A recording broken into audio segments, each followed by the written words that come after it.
Broiler মুরগির যে ডিম কারা কারা খান হাত উঁচু করেন। সবাই খায়। আচ্ছা, এবার শুনেন, আমি কিছুদিন আগে ব্রয়লার মুরগি নিয়ে একটা স্পিচ দিয়েছিলাম। কিছু ব্রয়লার মুরগির ব্যবসায়ী বা অন্য কেউ কি আমি জানি না, ওরা এসে আমাকে অফিস থেকে জানাইছে, ওরা এসে করছে হ্যাঁ সারিলা কথা কেন করছে যে আমাদের এটা সরকার খাচ্ছে অমুক তমুক। আচ্ছা, সরকার কি খায় সেটা আপনাকে আমি বলি, তাহলে শুনলে অবাক হবেন। আমেরিকার প্রেসিডেন্টও কিন্তু মুরগি খায়। খুব ভালো করে নোট করেন, খুব ইম্পর্টেন্ট। আমাদের দেশের যারা খুব উঁচু স্তরে তারাও খায়, আমরাও খাই, আপনারা সবাই খান। আমেরিকার প্রেসিডেন্ট, ইউরোপের দেশের যে প্রেসিডেন্টরা, ওরা যে মুরগি খায় ওইটার জন্য আলাদা, মুরগির চলাফেরা ঘোরাঘুরির জন্য আলাদা হচ্ছে ডিপার্টমেন্ট আছে। ওইখানে মুরগিরা দৈনিক এক্সারসাইজ করবে। তবে আপনি কী করছেন? হ্যাঁ, মানে বাজার থেকে আনলো মুরগি জব করে খাবে? নো, ওইখানে মুরগি এক্সারসাইজ করবে। এবং এক্সারসাইজের নিয়ম কি জানেন? সূর্যের আলোর নিচে তাকে এক্সারসাইজ করাইতে হবে। এবং মুরগির যে ঠ্যাং সেইটা আবার মাটিতে মিশতে হবে। যে ভাই এটা কী বলছেন? ঘাস, মাটি, নেচারের সাথে কানেক্টেড থাকতে হবে। এইরকম করে মুরগি ঘুরতেছে ঘুরতেছে। এখন এরকম করে একটা জেনারেশন, মনে করেন একটা মুরগি আছে, ওই মুরগির ডিম দিলে পরের আরেকটা জেনারেশন আসবে না? ওই পরের জেনারেশনের যে মুরগি, ওই মুরগি বা তারপরের যে মুরগির বংশধর, সেই মুরগি খাবে। কিছুদিন আগে বোধহয় আপনারা দেখছিলেন না উচ্চ বংশীয় গরু, কিন্তু এটা ভাওতাবাজি। কিন্তু এইটা যেটা বললাম এটা উচ্চ বংশীয় মুরগি, এটা ঠিক আছে। বুঝতেছেন আমার কথা? যে ভাইয়া এটা কি কারণে করে শুনেন। একটা আচ্ছা আমি আপনাকে বলি, একটা মানুষ আছে, এই যে এইটার মধ্যে যদি আমি ভালো পরিষ্কার পানি রাখি, এটা ভালো, জীবন বাঁচাবে। এইটার মধ্যে যদি আমি ব্যাকটেরিয়া, বিভিন্ন ভাইরাস টাইরাস মিলে, কথার কথা, যদি আমি পানিটা ঢুকাই, এটা কি জীবন বাঁচাবে না মারবে? আচ্ছা, আমাদের যে মুরগি আছে, এই মুরগিগুলো কিন্তু হচ্ছে বিভিন্ন খাবার খায়। আমি তো জানি, আমার তো বন্ধুবান্ধব সব জায়গায় আছে, আমি তো ব্যাপারটা জানি।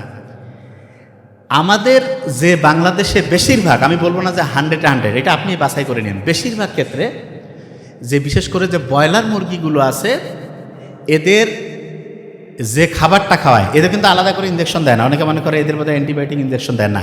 কি করে জানেন? ওদের যে পানি, খাবার, ওগুলোতে হচ্ছে অ্যান্টিবায়োটিক মিক্সড করে দেয় এবং ওইটাও খায়। কি কারণে? অ্যান্টিবায়োটিক দিলে আগে, মানে রোগ হওয়ার আগে অ্যান্টিবায়োটিক দিল, এবং এতে যেটা হয় ওই জিনিসটা আবার আমরা খাই, এবং খাওয়ার পরে আমাদের শরীরে অ্যান্টিবায়োটিক ঠিকভাবে ওই ব্যাকটেরিয়া বা আমাদের কোনো শরীরে যদি জীবাণু ঢুকে তার সাথে ফাইট করার জন্য যে অ্যান্টিবায়োটিক, সেইটা তখন ঠিকভাবে কাজ করে না। এই সহজভাবে এই জিনিসটাকে সহজ করে বোঝানোর জন্য আপনাকে আমি একটা এক্সাম্পল দিই, তাহলে বুঝতে পারবেন।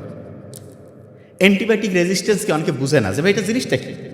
এটা খুব ইম্পর্টেন্ট, শুনেন মন দিয়ে, তাহলে বুঝবেন। ধরেন আপনি একটা বাড়ির মালিক, আপনি আপনার একজন কর্মচারীকে বলছেন যে আগামীকালকে তুমি আসো, এসে তুমি কাজ করো। সে আসলো, আসার পরে আপনি বললেন যে দেখো তো কোনো কাজ আছে? দেখো কোনো কাজ নেই। বললো যে কোনো কাজ নেই, আমাকে ডাকছেন, আচ্ছা ঠিক আছে চলে যাও। গেল 3 দিন পরে আবার বলছেন যে একটু আসো তো। আসার আগে সে বলল যে আমাকে কয় দিনের জন্য কাজ দিবেন? বলছে আপনাকে 7 দিনের জন্য কাজ দিব। ও এসে 2 দিন কাজ করছে, করার পরে আপনি দেখতেছেন কাজ টাজ নাই, ও বলছে তুমি চলে যাও, 7 দিন লাগবে না, 2 দিন, 2 দিনের টাকা নিয়ে চলে যাও। এর মেজাজটা একটু কিন্তু খারাপ, যে কী রে ভাই, আমি হচ্ছে যে একবার গেলাম, যে দেখি কাজ নাই, এরপরে 7 দিনের কথা কয়ে 2 দিন কাজ করে আমাকে ফিরাই দিল। এরপরে যখন আপনি তাকে ডাকবেন, এবার কিন্তু সত্যি আপনার মনে করেন যে 7 দিন বা 10 দিনের কাজ আছে, ওই লোকটা কি আর সহজে আসতে চাবে কি চাবে না? এই কথা কন না কেন? চাবে না। আচ্ছা এবার দেখেন, এখনও জিনিসটা মাথায় ঢুকে না, আমি জানি এবার ঢুকবে। এই যে 2 সারির মধ্যে যারা আছে না, শোনেন, এনারা সব ধরেন ব্যাকটেরিয়া, এরা আমাদের শরীরে ফাইট করে আমাকে অসুস্থ বানাইছে।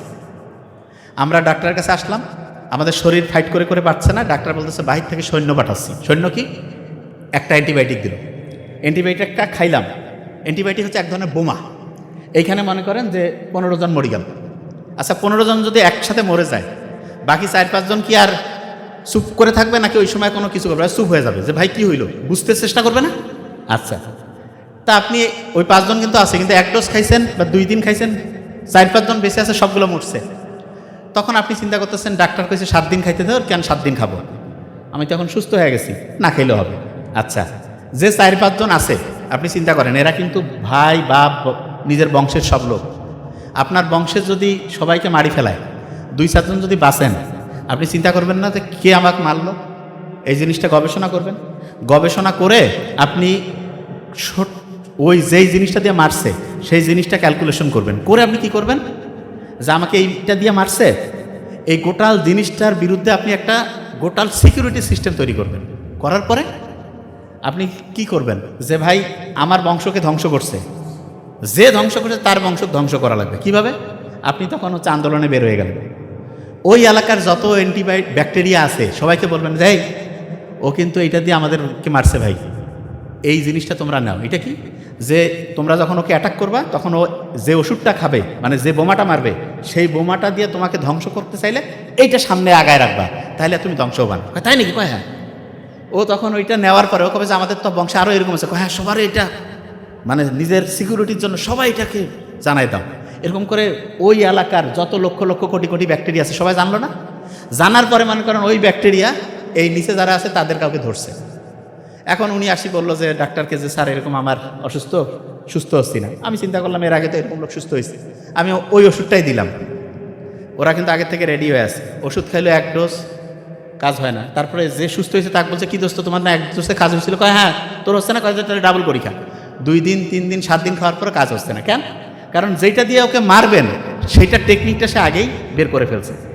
এই কারণে এই যে প্রথমে ধ্বংস হইলো পরে ধ্বংস হইলো না, বাধা দিল না, এইটাকেই সহজ করে বলে অ্যান্টিবায়োটিক রেজিস্ট্যান্স। কখন হইতে পারে সহজ করে? আপনার শরীরে ধরেন যে কোনো জীবাণু নাই, তখন যদি আপনি খান এটা তাহলে হইতে পারে, কাজ নাই, ডাকছেন। আরেকটা হচ্ছে যে সবাইকে মারতে হবে, কিছু মারলেন কিছু রাখলেন, তাইলে ওই যারা আছে তারা বাকি সবাইকে সিস্টেমটা বুঝাই দিবে। সিস্টেম যদি বুঝাই দেয় তখন অন্যের শরীরেও যদি আপনি অ্যান্টিবায়োটিক সত্যি সত্যি দেন, ওরা তো আগের থেকে রেডি যে এরকম করে মারবে, আমরা আগের থেকে এরকম করে ধরবো, তাহলে কিন্তু তাদেরকে আর হারানো যাবে না, তখন তারাই জয়ী হয়ে যাবে। বুঝাইতে পারছি আমি কি বলছি? এই যে বেগম খালেদা জিয়া যে মারা গেল, ওনার ফুসফুসের মধ্যে একটা ছত্রাক ফাঙ্গাল ইনফেকশন হয়েছিল, ওইটাকে যে অ্যান্টিবায়োটিক দিয়ে মারবে এরকম কোনো অ্যান্টিবায়োটিক কাজ করতেছিল না। এই কারণে ওইটা থেকে ইনফেকশন হয়ে সারা শরীরের মধ্যে রক্তে মিশে গেল, আস্তে আস্তে আস্তে আস্তে ওনার জীবনের একদম মানে শেষ পর্যায় থেকে পৃথিবী থেকে চলে গেল।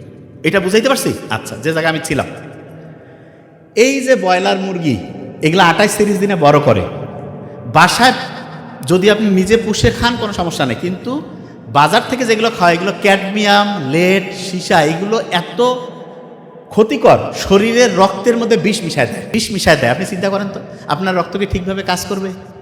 আপনার রক্ত কি ঠিকভাবে ফাইট করতে পারবে রোগের বিরুদ্ধে? আস্তে আস্তে আপনি মৃত্যুর দিকে আগায় যাবেন। ডিম যেটা আছে, ডিমের ক্ষেত্রে আমি আপনাকে বলি সব সময় চেষ্টা করবেন দেশি মুরগি, দেশি হাঁস এগুলোর ডিম খাইতে, এগুলো, অথবা যদি আপনি নিজে বাসায় পেলে খেতে পারেন, বাসায় পুষতেছেন, ওগুলো থেকে সবচেয়ে ভালো হবে। আচ্ছা, যে জায়গায় আমি ছিলাম